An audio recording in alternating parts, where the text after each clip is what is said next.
অয়ন সাহু। আমি দক্ষিণ নারিকেলদার দেশবন্ধু বিদ্যাপীঠের ক্লাস 8-এর এ সেকশনে পড়ি।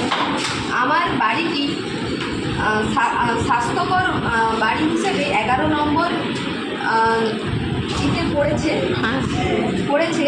আমার যেগুলি ভুল হয়েছে সেগুলি হলো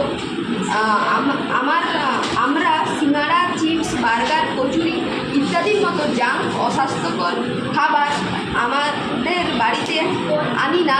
এটা আমার ভুল হয়েছে। আমি চেষ্টা করব যাতে এগুলি আমাদের বাড়িতে আনানোর ব্যাপারটা কমানো যায়। আমরা কখনো নির্দিষ্ট সময়ে খাবার বাদ দিই না। আমরা চেষ্টা করব যে আমাদের বাড়ির সকলে যেন নির্দিষ্ট সময়ে খাবার খায়। আমরা প্রতিদিন একটি পরিবার হিসাবে আমাদের প্রাতরাস্তায় বিভিন্ন সমস্যার জন্য এটি আমাদের বাড়িতে না হলেও আমি চেষ্টা করব যেন এটি প্রত্যহ আমাদের বাড়িতে নিয়মিত হয়। যখন আমরা বাইরে খেতে যাই তখন অস্বাস্থ্যকর খাবারের বিকল্প বেছে নিই। এটি আমার ভুল হয়েছে।